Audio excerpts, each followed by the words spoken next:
जैसा कि आपको यहाँ पर दिखाई दे रहा है, ये काजू का फ्रूट है और ये नीचे काजू लगा हुआ है।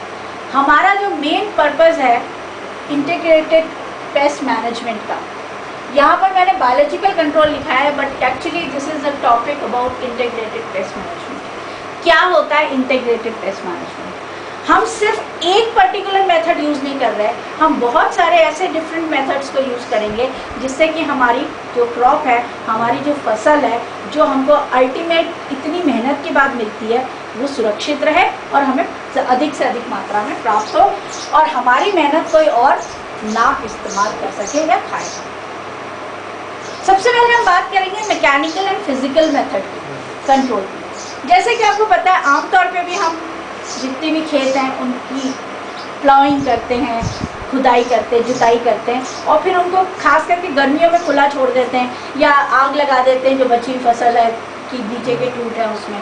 तो वो सब के सब जो सोलराइजेशन है, जो कि सन को एक्सपोज होता है, आग लगाने से फ्लेमिंग है, टिलेज से एरेशन है, ये सारी चीज़ें जो है ये अल्टीमेटली जो भी मिट्टी के अंदर ऐसे प्रोडक्ट्स या ऐसे ऑर्गेनिजम्स या ऐसे कोई भी एजेंट्स जो हमारी क्रॉप को परेशान कर सकते हैं, आने वाले समय में दोबारा एक्सपोज हो सकते हैं, उनको ख़त्म करने में सहायक होते हैं। इसके साथ ही हम जो अभी हमने बात की, ये है प्लास्टिक की शीट्स और ये कहलाती है मल्चेस। और ये मल्चेस पूरी की पूरी खेतों में, जैसे आपको पहले पिक्चर में दिख रहा है यहाँ पर, ये पूरी की पूरी लंबी लंबी शीट्स जो है बिछा दी जाती हैं जिससे कि इंसेक्ट्स का प्रकोप कम से कम या पेस्ट का प्रकोप कम से कम हो पाए। और उनके बीच बीच में जहाँ पर भी क्रॉप ग्रो करती है, जहाँ पर भी पौधा ग्रो करता है, उतना हिस्सा एक्सपोज कर दिया जाता है, बाकी की मिट्टी को ढक दिया जाता है जिससे कि कोई और बाहर का तत्व आकर उस मिट्टी को खराब ना करे। क्योंकि अब आपको ये पता होना चाहिए कि जो आपका पेस्ट है, क्या वो प्लांट पे रहता है, क्या वो मिट्टी में रहता है। अगर प्लांट पे रहता है तो वो प्लांट के किस हिस्से पे रहता है? रूट पे रहता है, स्टेम पे रहता है, लीफ पे रहता है, या किसी और भाग पर, फ्लावर के या किसी और भाग पर रहता है। अब इसके लिए हम अलग अलग टेक्निक्स का इस्तेमाल करते हैं। इसके लिए हमको एक और चीज़, थोड़ी सी जनरल नॉलेज की बात हमको मालूम होनी चाहिए, वो है पेस्ट का आइडेंटिफिकेशन। इसके लिए कुछ ऐसे क्वेश्चंस हैं जहाँ जो मैंने यहाँ आपके लिए लिखे हैं कि पहली बात तो ये है कि कौन सा पेस्ट है। इसके लिए आप नेट का इस्तेमाल कर सकते हैं, कृषि विभाग का इस्तेमाल कर सकते हैं, किसी और जानकार व्यक्ति का इस्तेमाल कर सकते हैं, किताबों का इस्तेमाल कर सकते हैं। और ये जो होस्ट एंड नॉन होस्ट है, इसके लिए आपको पेस्ट का पता होना चाहिए। When does the paste emerge और फर्स्ट अपीयर, कि कौन से टाइम में, मतलब पौधे की कौन सी अवस्था में ये पहली बार दिखाई देता है। दूसरा ये कि वेयर डज इट ले इट्स एग, वही अभी मैंने बात की कि कहाँ अपने अंडे देता है। अगर ये वीड पे होता है तो वीड का सोर्स क्या है। तीसरा कि अगर ये अपनी जो लेटेंट स्टेज है जहाँ पर ये प्यूपा फॉर्म में होता है पेस्ट या इंसेक्ट या जो भी है, तो वो अपनी कहाँ पे गुजारता है। एंड ये जो है सिस्टम में, क्रॉपिंग में, कहाँ पर हम इसको नेचुरल कंट्रोल से कंट्रोल कर पाते हैं। क्योंकि अगर आपको फूड चेन का पता होगा, फूड वेब का पता होगा, तो आपको ये भी पता होगा कि कौन से पेस्ट पे कौन सा दूसरा नेचुरल ऑर्गेनिज्म डिपेंड करता है। ये डिफरेंट आपको दिखाई दे रहे हैं पेस्ट। फर्नीचर बीटल है, सिल्वर फिश है, पाउडर पोस्ट बीटल है, वुड रोच है एंड कंफ्यूज्ड फ्लोर बीटल है। ये बहुत कॉमनली आपको अपने घरों में, दालों में, चावलों में दिखाई देता है। इसकी मॉनिटरिंग करना बहुत ज़रूरी है। मॉनिटरिंग का मतलब होता है कि क्या आप इसका पता लगा पा रहे हैं कि कितनी पत्तियां नॉर्मली होती हैं एक पेड़ में इस अवस्था तक, या कितनी हाइट तक पौधा बढ़ जाना चाहिए यदि नॉर्मल ग्रोथ है तो, और नहीं है तो इसका मतलब ये नॉर्मल ग्रोथ नहीं है। ये वही मॉनिटरिंग का एक तरीका है, monitoring for the squash paste, aphid and white flies के लिए। और ये आपको जो येलो कार्ड दिख रहा है यहाँ पर, ये जगह जगह येलो कार्ड्स लगा रखे हैं। इन येलो कार्ड्स पर वो जब भी बैठेंगे इंसेक्ट्स, तो उनका एक्सक्रीटा या जो भी चीज़ उनके चिपकने से हो सकती है, ये क्योंकि स्टिकी है, येलो स्टिकी है, तो वो कीड़े भी इससे आके चिपक जाएंगे। तो ये मॉनिटर करने का एक तरीका है। अब की पॉइंट्स क्या होने चाहिए आपके particular paste integrated pest management के?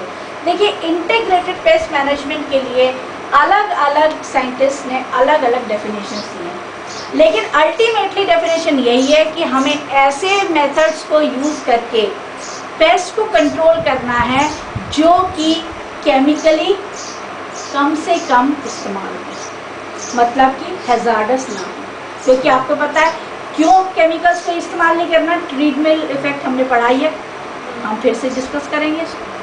दूसरी बात ये कि ये इकोनॉमिक इंजरी को बचाता है। देखिए, आपकी फसल कम आएगी अगर कीड़ा लगने से, तो नुकसान तो होना ही है इकोनॉमिकली, तो आपको इकोनॉमिक इम्पोर्टेंस भी ध्यान में रखना, इसलिए IPM का बहुत बड़ा महत्व है।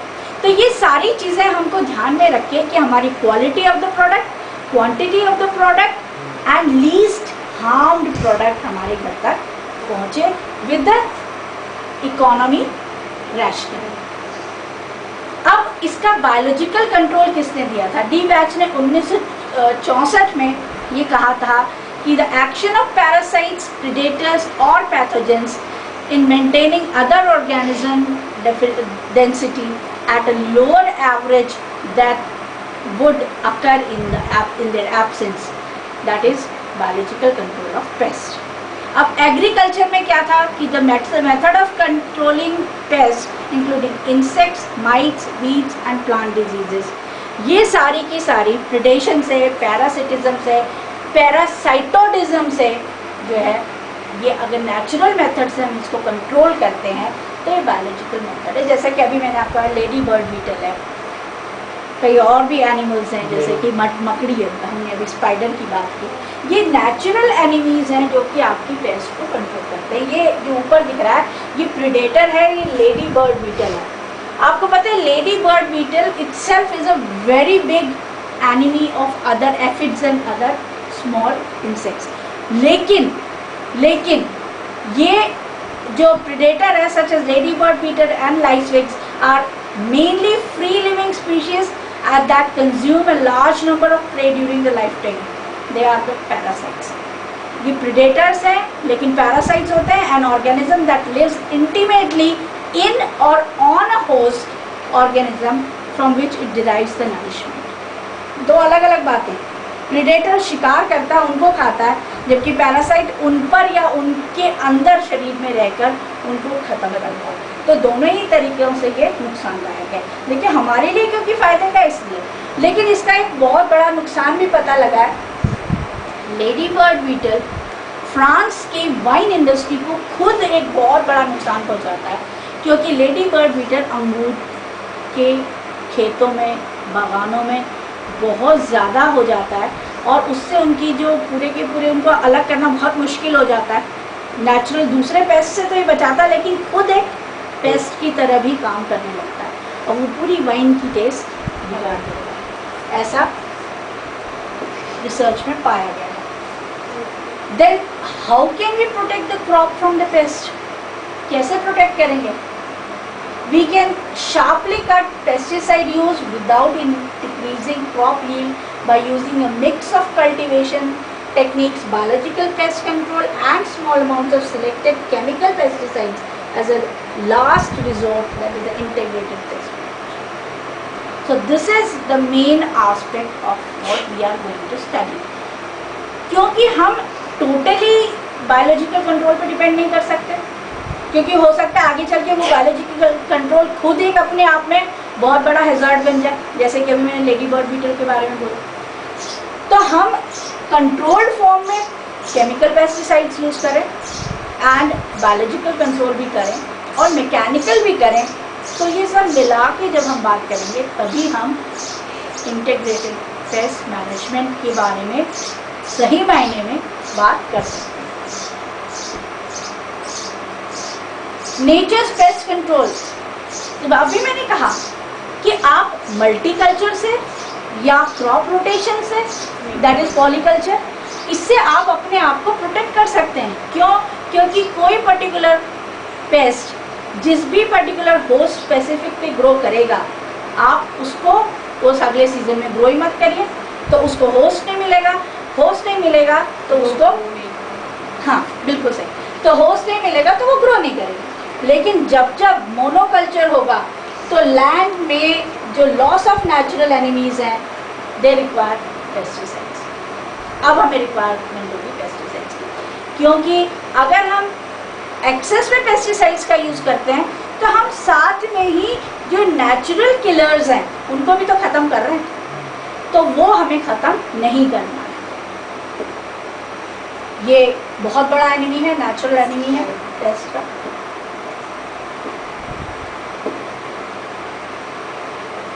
नेचुरल बायोलॉजिकल कंट्रोल की बात हमने अभी करी, तो दो तरह के नेचुरल बायोलॉजिकल कंट्रोल्स आएंगे।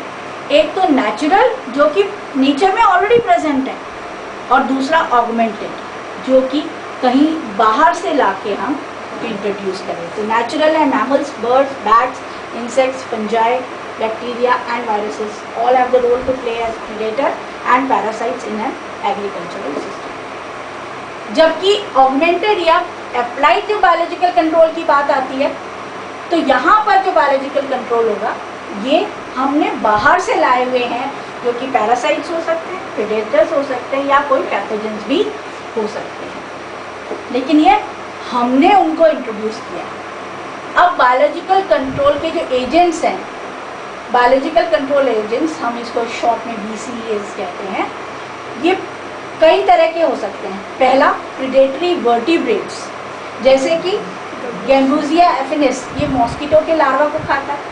राना टिग्राना, ये प्यूपा के खाता है लार्वा को, प्यूपा के खाता है मॉस्किटो के, sorry. Then giant toad of Mexico, ये वाइट ग्रब्स ऑफ हवाई जो कि शुगर पे ग्रो करता है, उनको खाता है।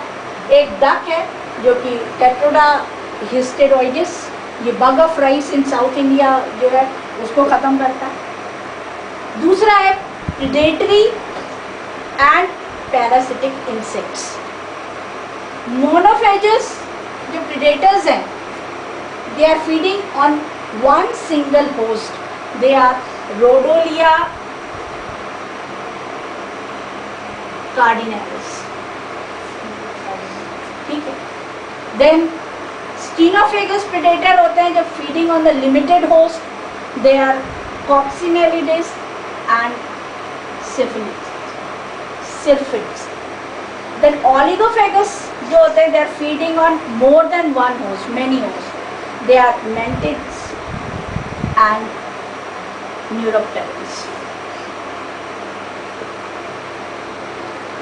While predatory and parasitic insects, ladybird, अभी मैंने बात की, ladybugs, they are heralded as a natural effective killer for the soybean aphids. Then rhodolia, ये आइसीरिया परचेसी के लिए है। Then ब्रैंकॉन, ये गोरी मॉस्कीमा का है जो कि पोटैटो ट्यूबर मॉथ है, इसको ख़त्म करता है। Then ट्राइकोग्रामा, ये बहुत इम्पोर्टेंट है और हम इसके बारे में बहुत डिटेल में भी पढ़ेंगे। ये खासकर शुगर केन के बोरर को कंट्रोल करने में हेल्प करता है, और ये एक ऑगमेंटेड या अप्लाइड बायोलॉजिकल कंट्रोल, मतलब इसको इंट्रोड्यूस किया गया है, इसको स्पेशली कल्चर किया जाता है। ये नेचर में अपने आप नहीं होता, इसको लैब्स में कल्चर किया जाता है और फिर इसको छोड़ा जाता है, मेनली फील्ड्स में ले जाते हैं। देन एफिलिनस माली, ये वूली एफिड को कंट्रोल करता है।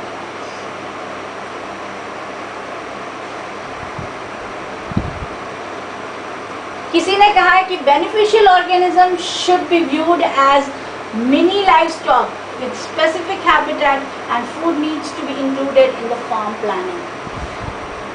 इनको, ये लेडी बर्ड बीटल को, जैसा कि आपको दिख रहा है, हमें इनको ख़त्म नहीं होने देना। आपने देखा होगा एक बचपन में मखमल की बुढ़िया घुमा करती थी, और वो अपने आप में एक बहुत अच्छा नेचुरल इंसेक्ट था जो कि सोर्स था ना केवल नेचुरल किलर का, बल्कि और भी कई ऐसे केमिकल्स का जिनसे कि जो कि हमको मिलते थे, आज वो नहीं मिलते। तो हमें ऐसा नहीं करना है, ऐसे केमिकल्स को यूज़ नहीं करना है जो कि कंप्लीटली इनको एक्सटिंक्ट ही कर दें। तो हम अगर एक को ख़त्म करेंगे तो हमारे लिए आने वाले समय में ये नुकसान होगा। अब प्रेडेटरी पैरासिटिक इंसेक्ट्स कौन से हैं? अबनएंटेलिस फ्लैपिस, ये ज्वार के स्टेम बोरर को ख़त्म करता है। टेलिनोमस, ये कैस्टर के सेमी लूपर को ख़त्म करता है। सेमी लूपर होता है जो इस तरह से लूप बना के चलता है, इल्लियाँ जो है उसकी लूप बना के चलती है, तो उनको लूपर्स कहते हैं, ठीक है। देन स्पॉन्जियोसीटा, ये कोकोनट के कैटरपिलर को ख़त्म करता है। तो इस तरह से ये सारे के सारे, ओपीएस है ये फ्रूट फ्लाई के को ख़त्म करता है। देन एफिडिस है ये सेंजोस्केल को ख़त्म करता है। देन सेंजेमिया, ये लेंटाना वीड को कंट्रोल करता है, क्योंकि लेंटाना जो सिर्फ एनिमल्स ही नहीं, कई ऐसे वीड्स भी हैं जो कि हमारे लिए बहुत नुकसान है। लेंटाना जहाँ जहाँ ग्रो करता है दूसरे प्लांट्स को ग्रो नहीं होने देता, तो लेंटाना जो है वो फॉरेस्ट वालों के लिए बहुत बड़ा थ्रेट है। तो केवल इंसेक्ट्स की बात नहीं, माइक्रोब्स भी ऐसे हैं जो कि हमारे लिए यूजफुल है। माइक्रोबियल वायरसेस हैं, फंजाई है, बैक्टीरिया है।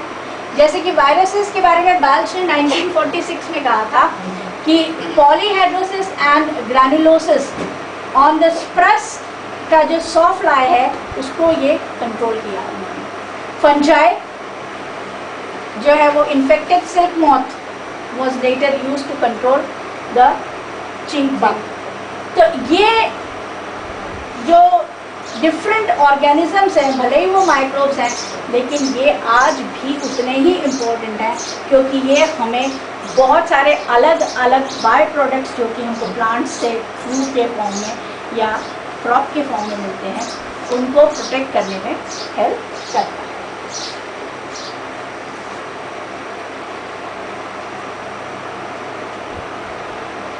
Next is bacteria. इससे पहले हमने वायरसेस एंड फंजाई की बात की, अब हम बैक्टीरिया की बात करते हैं। बैक्टीरिया खुद अपने आप में बहुत इंपॉर्टेंट है, क्योंकि डी हैरे ने 1911 में इसको यूज़ किया था सबसे पहले। एंड कोकोबैसिलस एक्रिडोरम डिओरम जो है ये कंट्रोल लोकस्ट से करने के लिए, लोकस्ट जिनको कि हम कहते हैं टिड्डी दल, ये बहुत बड़ी तादाद में आते हैं और पूरे के पूरे उस एरिया के खेतों को, क्रॉप को टोटली फिनिश करके और ख़त्म करके जाते हैं। तो ये इनकी जब आते हैं तो पूरे अंधेरा सा छा जाता है, बादल की तरह इतने हज़ारों लाखों की तादाद में आते हैं। Thank you.